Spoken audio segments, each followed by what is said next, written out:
within the town of Shiprock, basically where you see the wells are, where they're located at, that's where the groundwater contamination is at. You know, they dealt with the surface, and now they're dealing with the subsurface. Everything that was piled into here over 50 years, the groundwater basically leached out. So the contamination is basically within the whole community of Shiprock. As I said, where all the wells are at is basically where the contamination is at. And right now we're in phase 2, which is active cleanup of the groundwater. And they say it's probably going to take maybe up to 80 years to continue to pump out that material, and you know, that's piped into a evap pond. But just kind of gives you like a quick picture of what is here. Navajo, like I said, has 4 sites out of the 24, and there's still a lot of work left to be done. As it is, we have the remediation, and here is the evap pond here. We have these pipelines here that has monitoring wells, and basically what it does is it pumps the contamination and it feeds it into that. This whole area here is known as the floodplain. That is contaminated. There's no grazing. It's restricted to the public. So they're paying the people that have their land use rights here on an annual basis. And now they increased that to, like, I think now they want to go every 5 years. So they're paid a lump sum, and you know, that's for the loss of land. Everything below this line is what they call the floodplain area. And the floodplain sits roughly about 80 feet below the surface level. So you can understand with this river flowing here, hydraulically, it's just going to continue to take out materials up here that's in this contaminated disposal south. One thing that they didn't really engineer this for is how much percolation or how much water is going into this. But over time, you know, it continues to go out, even all the way down to these washes here. Basically, this whole community of Shiprock is contaminated.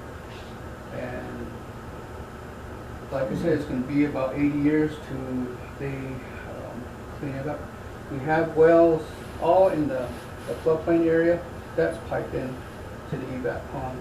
We got wells in this area that's piped in as well. Same way of down this mini doubles wash. So that's kind of like a quick picture of what UMTRA is about, just for this the Shiprock site. And they deal with only the processed material. They don't deal with the raw material, you know, the natural uranium. So the material has to be processed in order for the Department of Energy to go ahead and address these sites. The groundwater movement is in this direction. So we have plots here and another plot here, and the water that's coming off here, it drains into like this basin here. So we have 2 additional plots here. The Department of Energy has planted 4-ring softbush in all these 4 plots. And basically what's happening is that when it drains into this, just like a little mini basin, the deepest part of this whole area, the water, the plants is actually going down into the groundwater, and it's going to contact the groundwater. Nitrate is the big problem. So with the plants, it converts a lot of the material into nitrogen.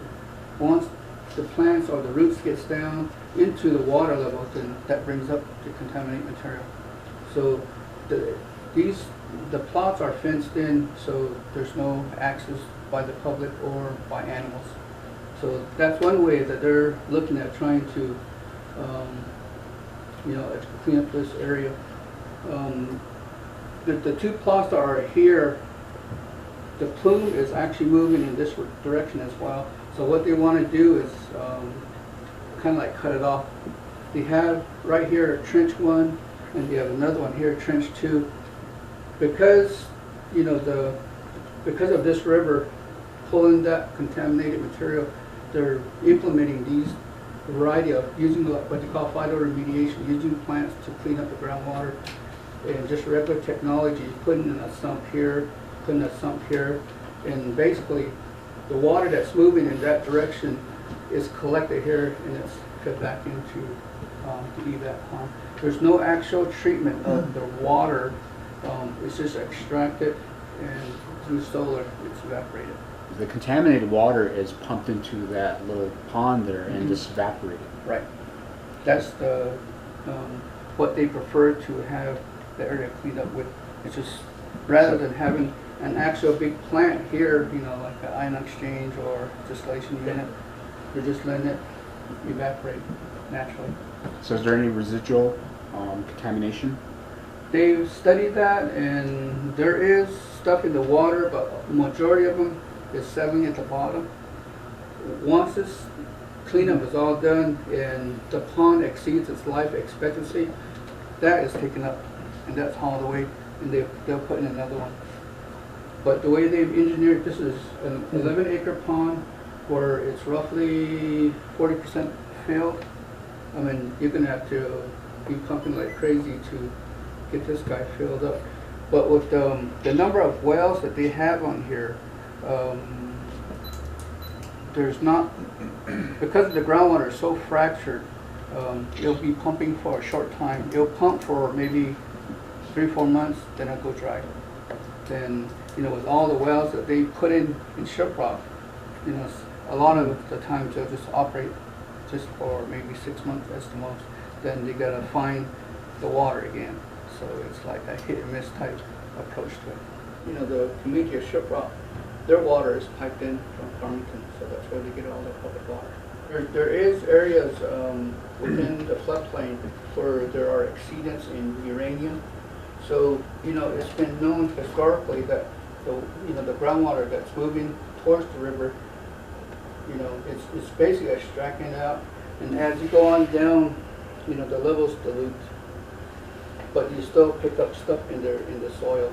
20 wells of these that are actually pumping into here. The rest of them are used for monitoring. They sample that, they analyze it, they get the picture of where the water is moving, how much it's moving. They say at least about 5 miles down, you get back down to natural background and all the parameters. But as you come up this way, then you'll start seeing those numbers start creeping up. The contamination over years, you know, before this was placed there, it was out in the open. So after sitting there for like 40 years, the contamination was already there. So after they did the surface remediation and they covered this guy up, there was nothing more on the surface. But in the meantime, you have the stuff that was seeping down into the groundwater, and that's what DOE is dealing with now in terms of the cleanup. If you look at a sandstone, you got large grains versus a clay material. You got a real tight mix.